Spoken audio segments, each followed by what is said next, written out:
मराठी भाषिक असून एक कन्नड परीक्षा देऊन त्यामध्ये यशस्वी झालात आणि त्यामध्ये यशस्वी झाल्यानंतर तेही 9वा क्रमांक घेतलाय तुम्ही. त्याबद्दल तुम्हाला कसा हा प्रवास वाटला तुम्ही थोडक्यात सांगू शकता? ऍक्च्युली मी एक इन्सिडेंट कोट करेन. बेळगावमध्ये कसं आहे, कॉम्पिटेटिव्ह एक्झामचं वातावरणच नाही आहे. जेव्हा आम्ही लायब्ररीत वगैरे जातो पुस्तकं मागायला, ते स्वतः सांगतात की ही फील्ड खूप टफ आहे, पुस्तकं घेऊ नका. पण आपल्या समोर एखादं इन्स्पिरेशन असेल आणि कुटुंबाची साथ असेल तर तो प्रवास सोपा होतो.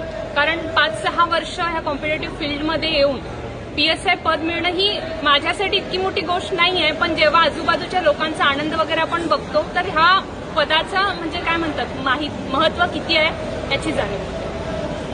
तुम्हाला हे प्रवास करतेवेळी कुणाकुणाचं सहकार्य लाभलं? ओके, माझी म्हणजे जॉईंट फॅमिली आहे. आम्ही मार्केट यार्ड इथे असतो. सो माझ्या आई वडिलांचाच फक्त नसून माझी भाऊ भावंड, काका काकू, आजोबाजी हे कायमचं स्वप्न होतं.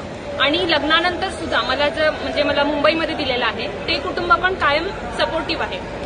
आणि माझ्या भावाच्या ह्याच्यामध्ये मी म्हणेन की खूप मोठा वाटा आहे. कारण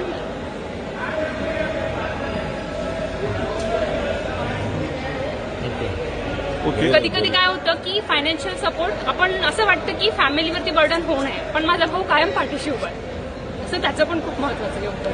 तुम्ही युवकांना काय प्रेरणा देऊ शकता की असं आपल्या भागामध्ये मराठी भाषिक आणि कन्नडमध्ये परीक्षा देऊन तुम्ही एक यशस्वी आपलं वाटचाल चालवलाय, तर युवकांना काय तुम्ही प्रेरणा देऊ शकता?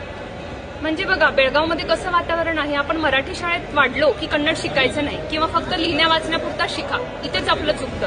आणि आपण काय म्हणतो की आपल्याला महाराष्ट्रात जायचंय, पण ते कितपत सत्य आहे हे पण आपण ओळखलं पाहिजे.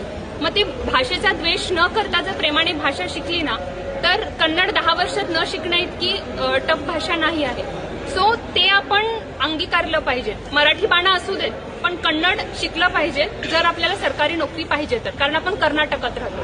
आणि दुसरी गोष्ट म्हणजे सोशल मीडियाच्या आहारी जाऊन आपण म्हणजे अर्ध्या तासाचं 2 तास कधी होतात कळत नाही. म्हणजे माझं आजपर्यंत फेसबुक नव्हतं किंवा आपण म्हणतो ना इंस्टाग्राम वगैरे, मी कुठल्याच प्लॅटफॉर्मवरती नव्हते. त्याच्यामुळे कसं जो वाया वेळ जातोय ना तो सत्कारणी लागावा एवढंच मी त्यांना सांगते.